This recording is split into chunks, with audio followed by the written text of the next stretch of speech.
Everybody say hi to Angela. Hi to Angela. There's your classmates. Touch that this last time. So Angela, we are going to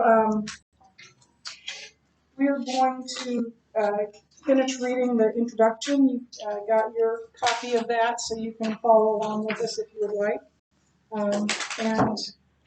I'm handing out now. I think I sent this to you. I'm not sure, but we'll find out. A glossary for the book. As I've told you before, the book is written for adults, not for teenagers, so there are some words in it that can be difficult to understand. So this will be helpful for you and also hopefully for you to study some friends in here that you're reading us. Correct.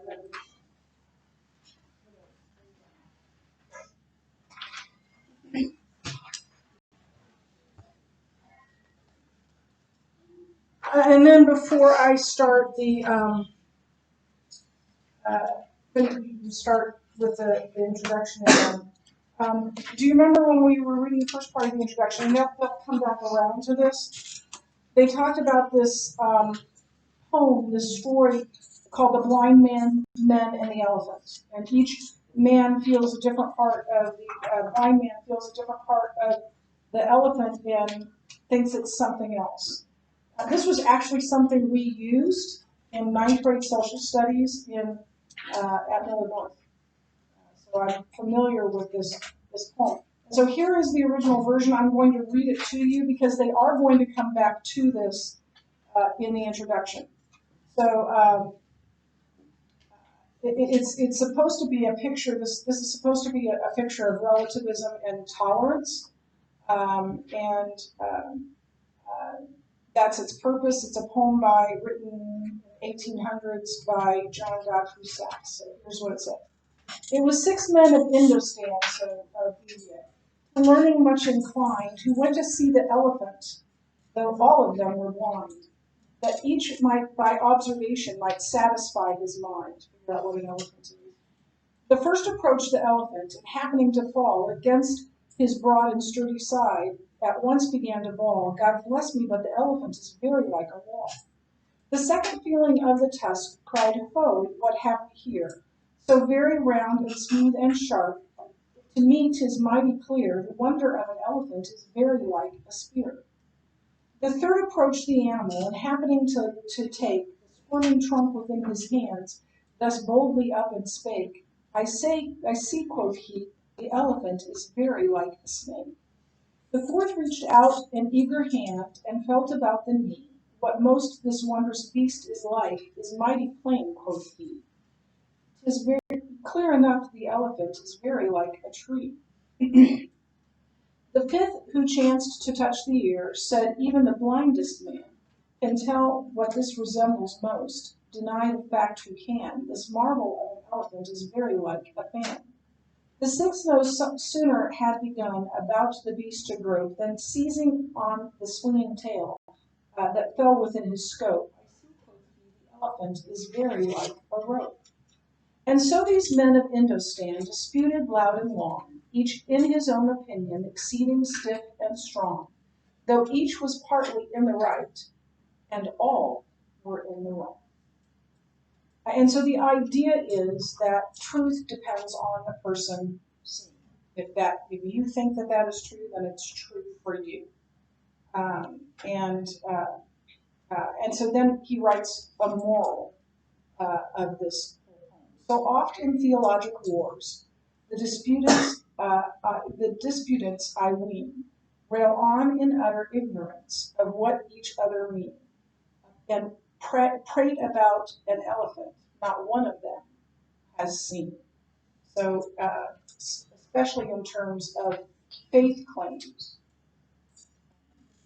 we can't know what is true, and so what is true for you may be different than what is true for me. We're going to talk about what truth is, and debunk that whole idea of something being true for you and not true for me.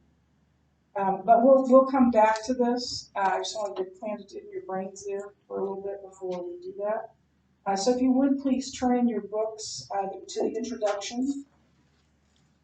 And I think we were on.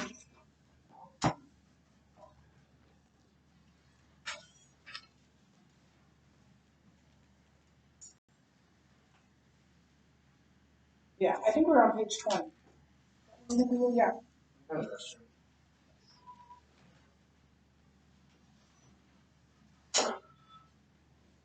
Good day, please.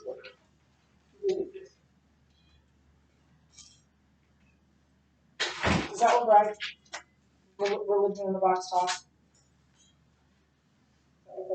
Yeah. We got through the story of the professor. So we'll start. Just making sure I'm not getting a lot of interaction. I haven't read this part. Why don't you tell me after I start? I think we're on 22? Okay. What kind of God? Okay, good. Thank you. That's helpful. Okay. What kind of God? Before we go any further, let's be sure we're clear on terminology. Most of the world's religions fall into one of these three religious worldviews: theism, pantheism, and atheism. A theist is someone who believes in a personal God who created the universe but is not part of the universe. This would be roughly equivalent to a painter and a painting. God is like the painter, and his creation is like the painting. God made the painting, and his attributes are expressed in it, but God is not the painting. Major theistic religions are Christianity, Judaism, and Islam. By contrast, a pantheist is someone who believes in an impersonal God that literally is the universe.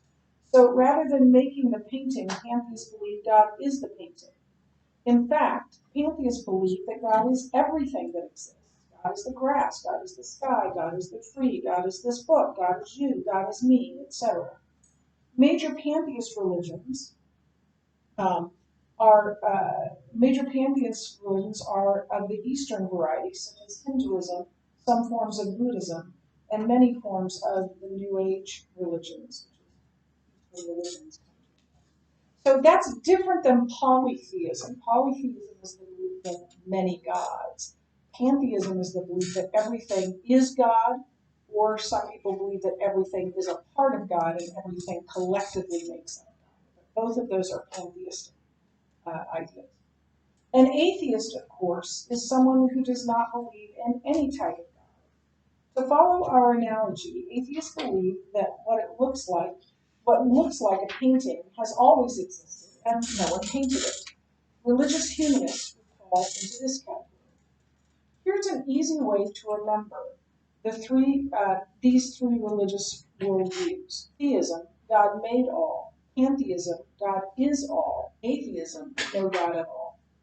In figure 1-2, theism is depicted as the hand holding up the world, pantheism as the hand in the world, and atheism as nothing but the world. One other term we'll use frequently is agnostic. That's someone who is unsure about the question of God. They can either be sure, an agnostic can either be unsure if there is a God, or another agnostic belief is, well, there may or may not be a God, but if there is, whatever God is cannot be known. So you can't know if there's a God, basically, that kind of agnosticism. And others are just, I don't know, and then so that's another type of agnosticism. So now that we've defined our terms, let's get back to this issue of faith and religion. Despite its apparent persuasiveness, the claim that religion is simply a matter of faith is nothing more than a modern myth. It's just not true. While religion certainly requires faith, religion is not only about faith. Facts are also central to all religions because all religious worldviews, including atheism, make truth claims, and many of those truth claims can be evaluated through scientific and historical investigation. For example, theists, that is, Christians, Muslims, and Jews, say that the universe had a beginning, while many atheists and pantheists, such as New Agers and Hindus, say that it did not. The universe is eternal. These are mutually exclusive claims. Do you understand this term, mutually exclusive? It means they can't both be true. They contradict one another. So they can both be false, but they can't both be true. Does that make sense? So they're mutually, so they can't both be right. Either the universe had a beginning or it did not. By investigating the nature and history of the universe, we can reasonably conclude that one view is right and the other is wrong. The alleged resurrection of Christ presents another example. Christians claim that Jesus rose from the dead, while Muslims say that Jesus never even died. Again, one of these views is right and the other wrong. How can we know which one is right? By evaluating each of these conflicting truth claims against the historical evidence. Notice that not only do, and we'll do both of those things that they mentioned, we'll walk through that. Notice that not only do different religions attempt to answer these questions, but scientists also have something to say about these matters. That is, science and religion often address the same questions. Where did the universe come from? Where did life come from? Are miracles possible? And so on. In other words, science and religion are not mutually exclusive categories as some have suggested. Certainly not all religious claims are open to scientific or historic investigation. Some are unverifiable dogmas, so beliefs, that can't be verified. Nevertheless, the validity of many religious beliefs can be checked out. Some beliefs are reasonable. They can be proven with a high degree of certainty, while others are clearly unreasonable. The problems with Christianity.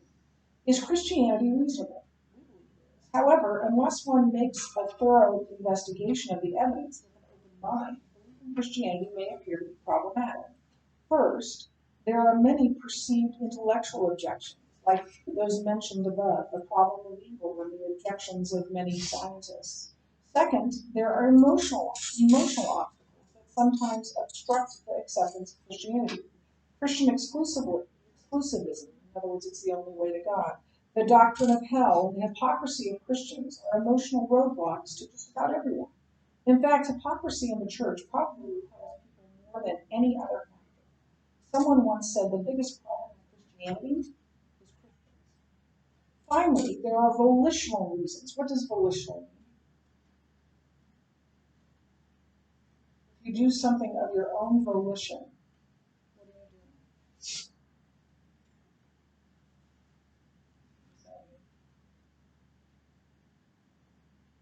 It's your own choice.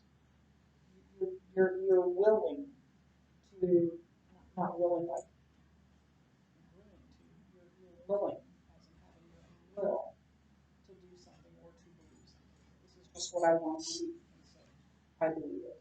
Finally, there are volitional reasons to reject Christianity, namely Christian morality, which seems to restrict our choices in life. Since most of us don't want to answer to anyone, yielding our freedom to an unseen God is not something we naturally want to do. Yet, despite these intellectual, emotional, and volitional obstacles, we see that it's not faith in Christianity that's difficult, but faith in atheism or any other religion. That is, once one looks at the evidence, we think it takes more faith to be a non-Christian than it does to be a Christian. This may seem like a counterintuitive claim, but it's simply rooted in the fact that every religious worldview requires faith, even the worldview that says there is no God. Why? Because as limited human beings, we do not possess the type of knowledge that will provide us with absolute proof of God's existence or non-existence. Outside of the knowledge of our own existence, I know I exist because I have to exist in order to ponder the question. We deal in the realm of probability. Whatever we've concluded about the existence of God, it's always possible that the opposite conclusion is true. In fact, it is possible that our conclusions in this book are wrong. We don't think they are because we have good evidence to support them. Indeed, we think our conclusions are true beyond a reasonable doubt. This type of certainty, say 95+% certain, is the best that fallible and finite human beings can attain for most questions, and it is more than sufficient for even the biggest decisions in life. So fallible means that we make mistakes, and finite means that we don't know everything, that we're not infinite. And so the best we can do is 95%. Beyond a reasonable doubt is what's decided in the way courts decide court cases, right? So you have to find a person guilty beyond a reasonable doubt, not beyond all doubt.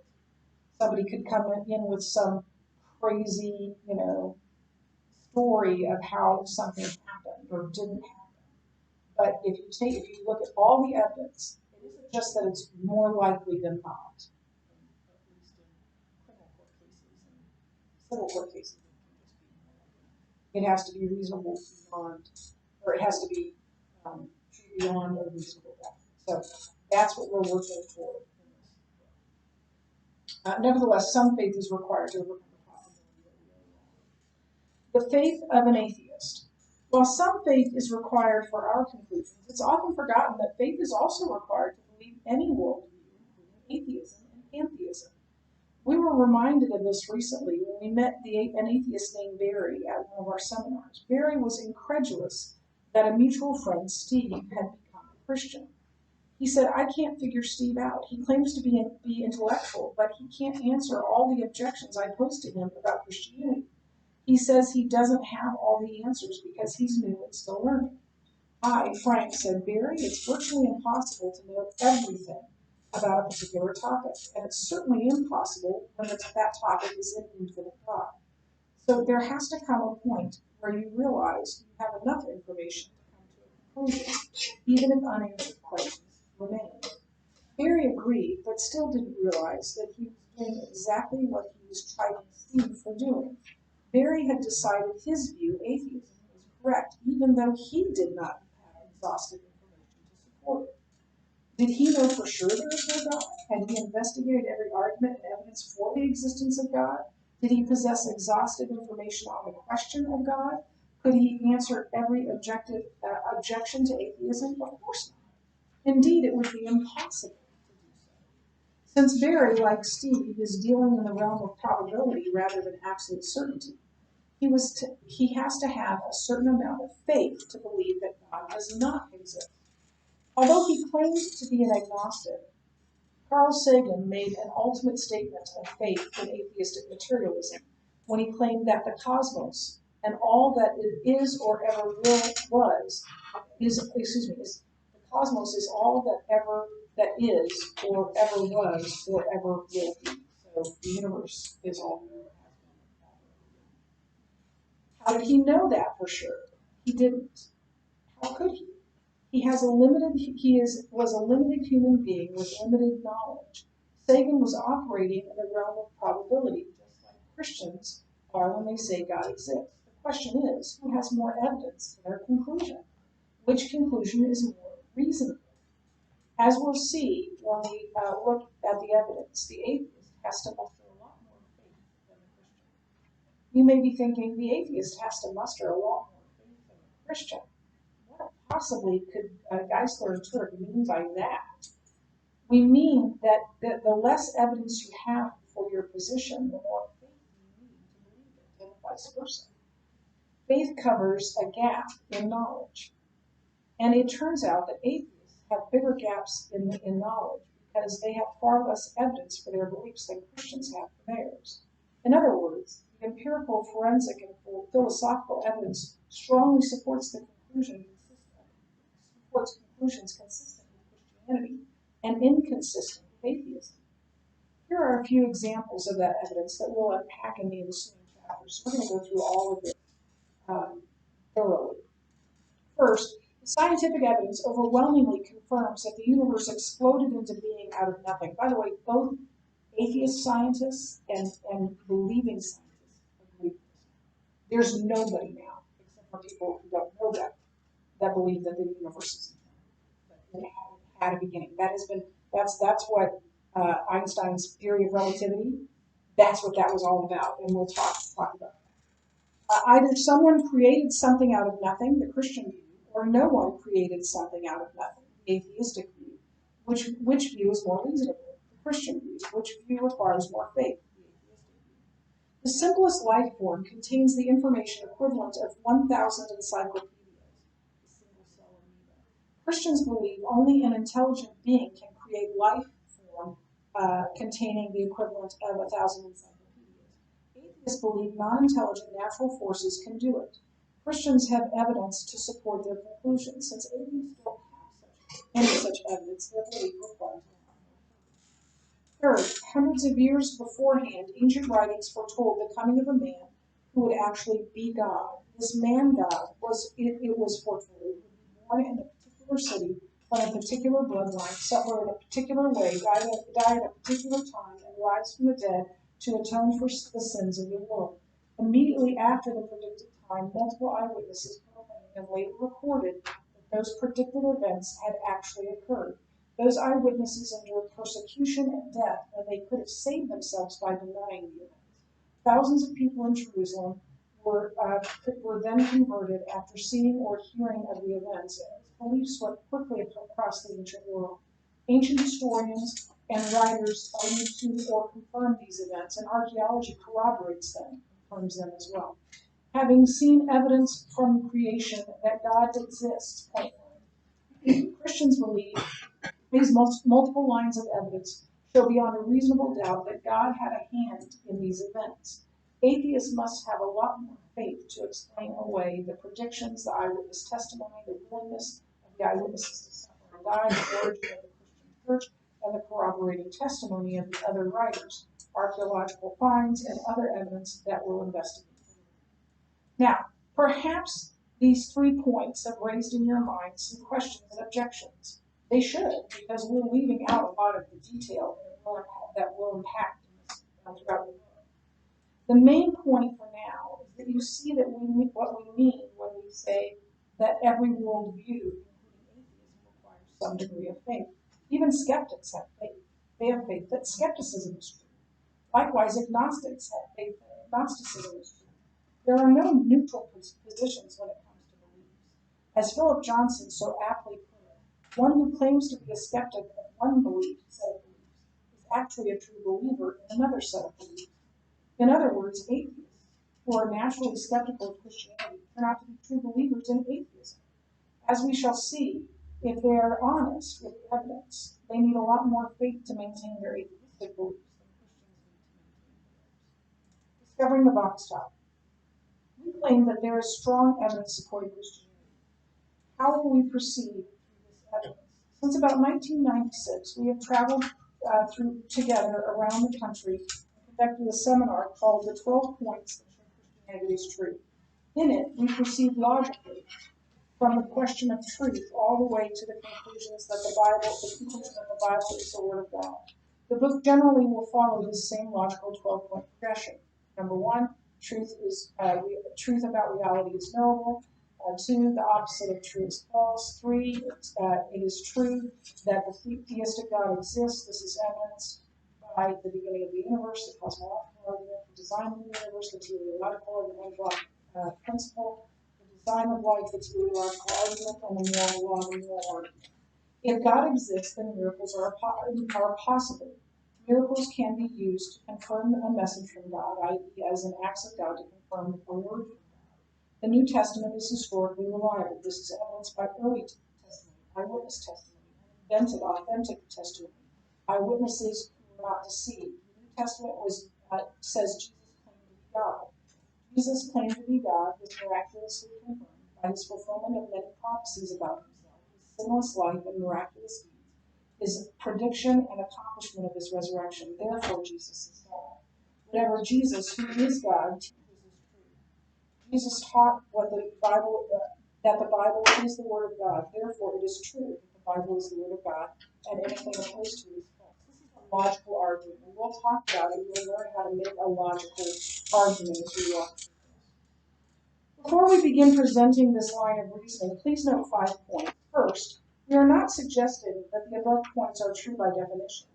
Most of these points are premises that need to be justified by evidence. For example, point 3 claims it is true that the theistic God exists. That claim isn't true because we say so. It needs to be backed up by good evidence, by good reason. We'll give those good reasons when we get to that Second, notice that we are starting at the point of complete skepticism. That is, we are starting with a person who says he doesn't even believe in truth.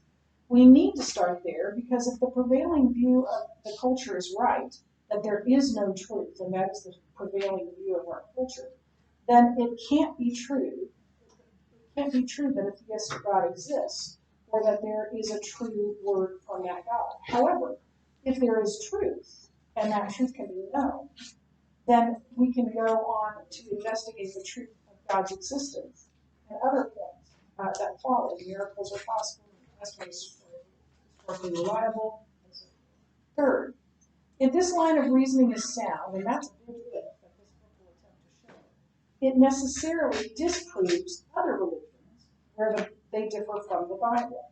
That sounds incredibly arrogant and presumptuous, but we'll address that later. This would not mean that all other religions are completely false and that they have no truth. Nearly all religions have some truth. We are simply saying that if the Bible is true, that any specific claim that contradicts the Bible must be false. For example, if the Bible is true and it says there is a God beyond the universe who created and sustains the universe, then any claim that denies theism, like atheism, must be false.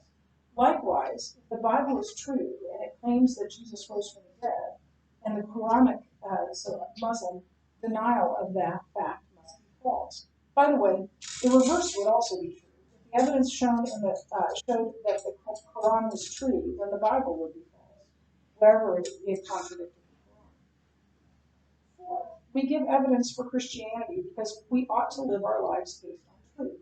Socrates once said that the unexamined life is not worth living. We believe the same, that an unexamined faith is not worth believing.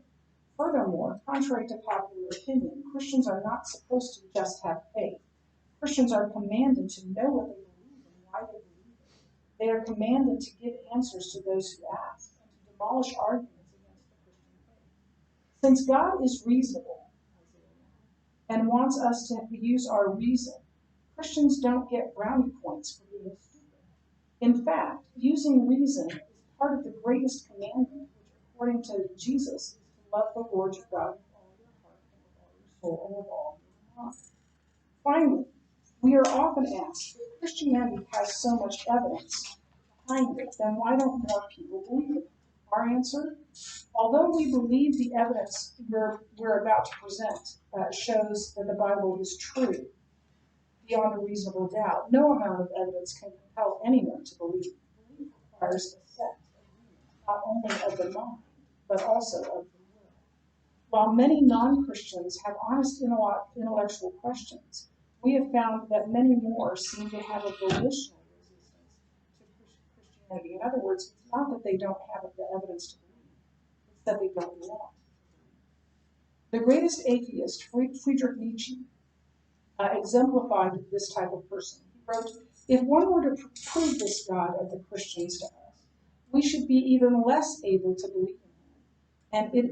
And it is our preference that decides against Christianity, not arguments. Obviously, Nietzsche's disbelief was based on his will, not on his intellect, on knowledge. At this point, the skeptic might reverse the argument by claiming that it's the Christian who simply wants to believe. True, many Christians believe only because they want to and cannot justify their belief with evidence. They simply have faith that the Bible is true, and merely wanting something to be true doesn't make it so. However, what we are saying is that many non-Christians do the same thing. They take a blind leap of faith that their non-Christian beliefs are true simply because they want them to be true. In the ensuing chapters, we'll take a hard look at the evidence to see who has to take the bigger leap. The skeptic might then ask, but why would anyone want Christianity to be false? Why would anyone not want the free gift of forgiveness? Good question.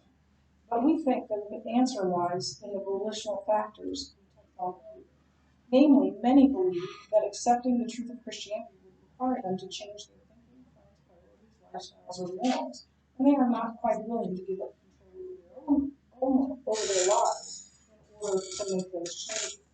They believe that life would be easier and more fun without such changes. Perhaps they realize that while more about forgiveness. It's also about denying yourself and carrying your cross. Christianity is free, but it can cost you your life.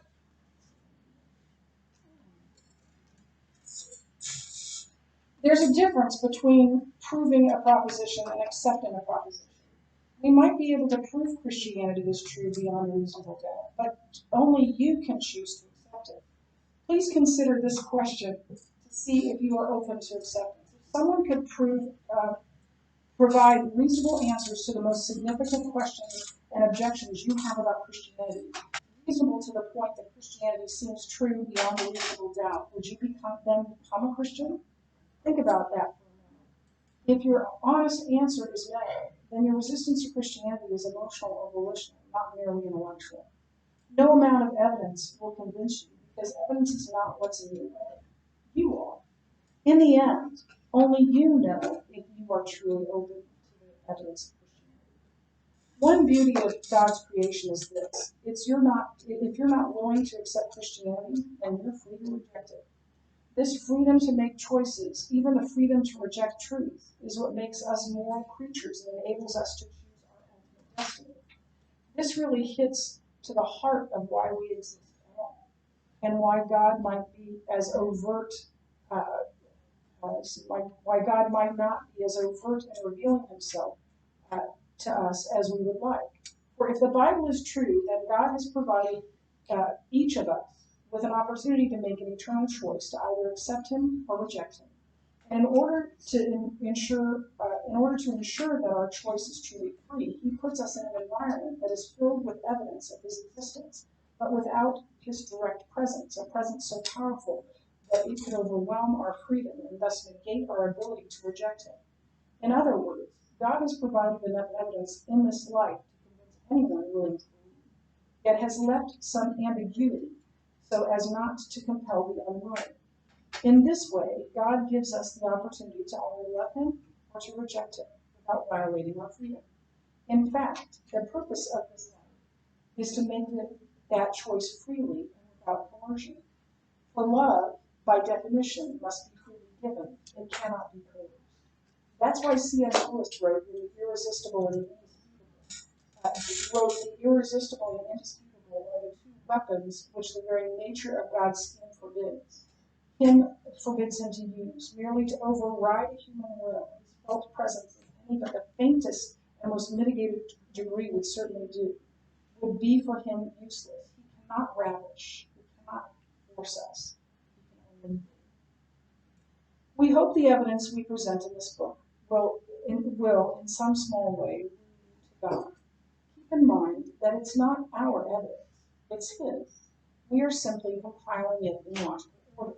By using real-world stories and illustrations as often as possible, we intend to make this book readable and its reasoning easily accessible.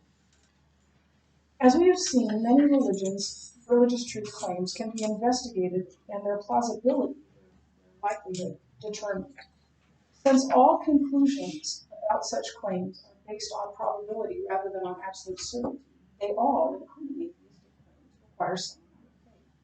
As we look at the evidence in the ensuing chapters, we'll see that conclusions such as God exists and the Bible is true are certainly beyond a reasonable doubt. Therefore, it takes a lot more faith to be a non-Christian than it does to be a Christian. However, we have also acknowledged that evidence alone cannot convince someone to become a Christian. Some atheists and non-Christians may reject Christianity not because the evidence is inadequate, but because they don't want to accept it. Some people choose to suppress the truth rather than live by it. In fact, we humans have a fatal tendency to try to adjust the truth to fit our desires rather than adjusting our desires to fit the truth. But wait, isn't there a third alternative? What about remaining an agnostic, like the Old Testament professor at the beginning of this chapter? He said he didn't know if God exists. Some may think that such a person is open-minded, perhaps. But there's a big difference between being open-minded and being empty-minded. In light of the evidence, we think agnosticism is the decision to be empty-minded. After all, isn't the reason we should be open-minded so that we can recognize truth when we see it? Yes. So what are we to do when there's enough evidence to point us to the truth? For example, what should we do when we see evidence beyond doubt that George Washington was the first president of the United States. Should we remain open-minded as to who was the first president? Who the first president was? No, that would be empty-minded. Some questions are closed.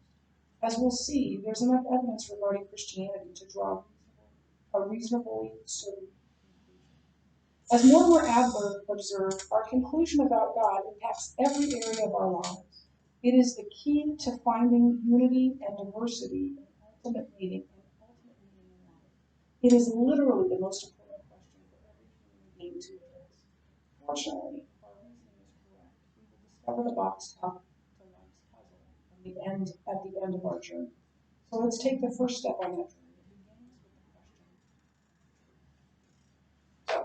We'll stop there, and we'll do a few things before we get into chapter 1. Probably until next week. Hi, Angela.